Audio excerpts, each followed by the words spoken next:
Alright, today I'll be attempting to use this JB Weld Tank Weld, this kit right here, to try and repair this hole in this fuel tank. It's a 1/8 inch hole someone decided to drill to try to siphon fuel out of this fuel tank. This is a 2003 Ford E350. It's a church bus. Got the 6.8 liter V10 gasser in it. I don't know how big the tank is, but I know it's a steel tank.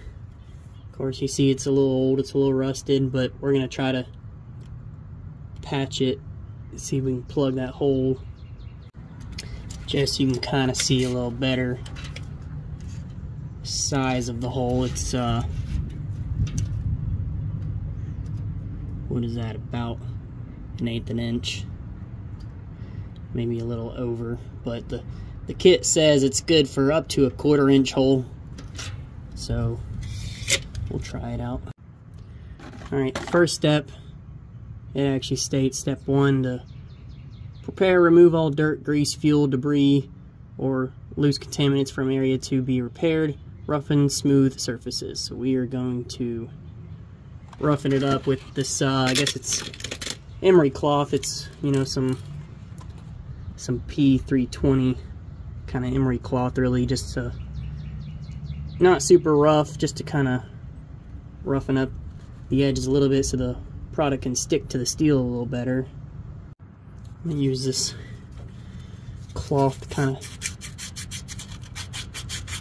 roughen up that edge some, clean it up, getting any rust, dirt off of it.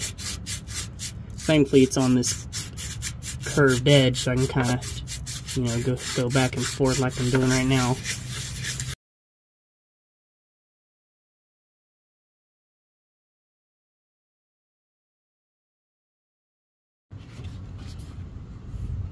Alright, step 2 says we're going to mix by squeezing both of these packs that it came with. Basically like making an epoxy, you know. Squeeze an equal amount of each of them into some kind of container, stir them up, and then let them sit for about a minute.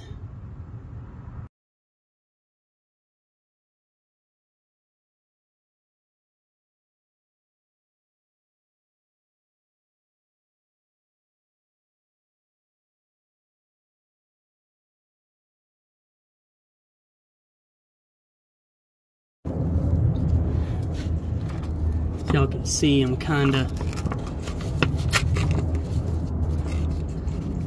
using the container as my mixing bowl, as I didn't bring one. That's fine, we're utilizing all available resources. The goal is to mix it up very well, get that metal-like color, which is what normal JB Weld looks like. From what I understand, this kit basically is just JB Weld, but with a cloth-like material to cover these holes and cracks. Mix it real good.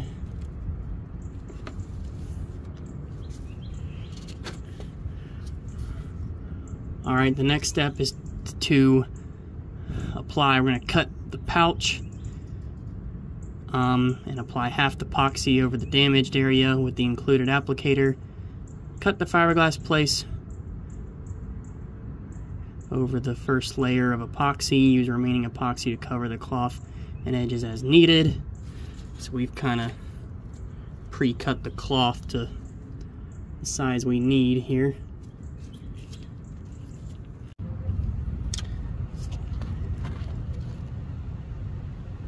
Kind of apply it now.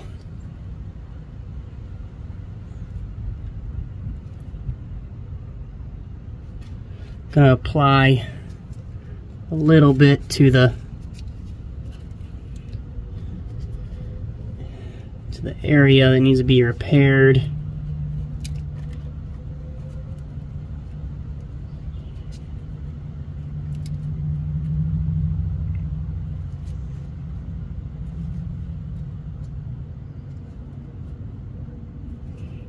kind of fill that hole just like that. You can see I've kind of applied some more to the opposite side of this cloth, kind of like that.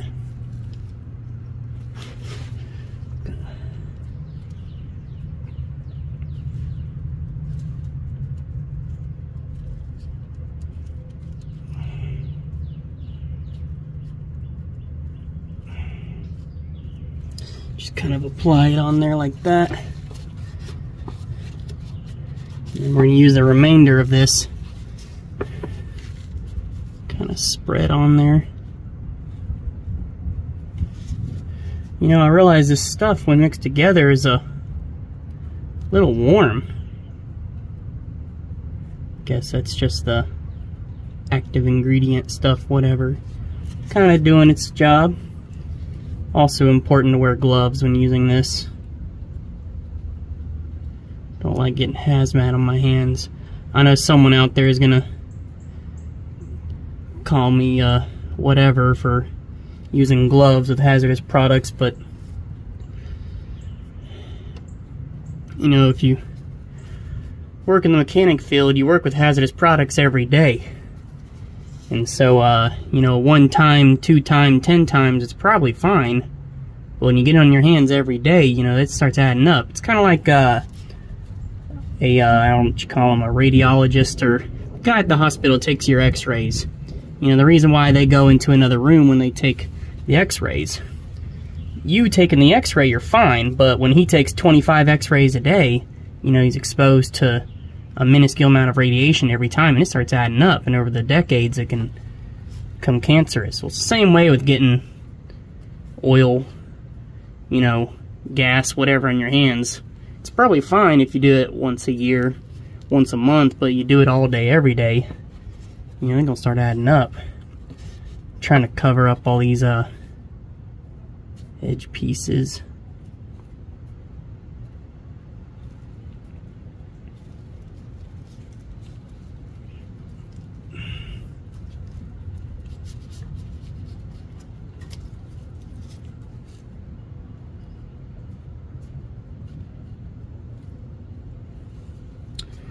I think that's it's good enough. Not really going for cosmetics here, only for functionality. Trying to avoid dropping this fuel tank and replacing it. Alright, now this last section says to dry. Says it sets in 5 minutes and it's cure in 4 hours. Of course, you always test it before you dump a bunch of fuel in there. I'm actually going to let it cure overnight, and I will cure check it around this time tomorrow. Alright, it is now the next day. I know it said cure check of about 4 hours, but for scheduling purposes and also just for be safe, I allowed 24 hours for it to cure. I'm gonna check it now. Had a lot of rain today, so I'm gonna get on this little creeper thing.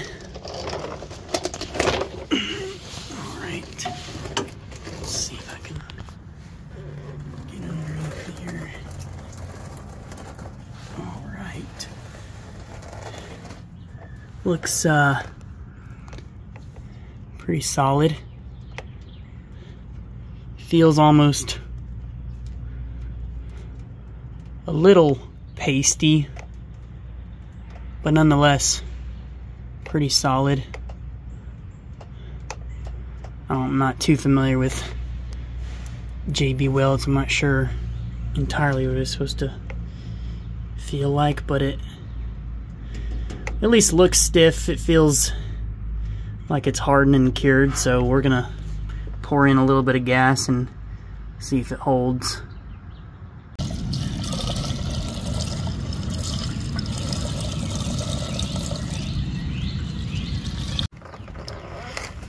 Alright, we poured in about 2 gallons worth and checking for leaks now, and so far there's no leaks. There's nothing wet, nothing seeping. Of course, I'm gonna crank it up, let it run for a while, and see if we can kind of warm it up or pressurize it some. See if we can get it to leak.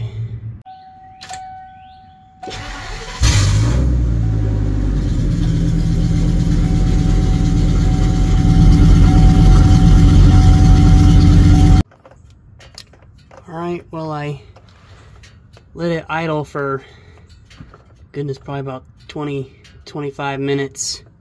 Let it get nice and try to warm it up some, and you know, pressurize it some and get it flowing. So far, no leaks. It's not stuff dripping out, not stuff seeping. Looks perfectly dry. I feel pretty confident with this repair.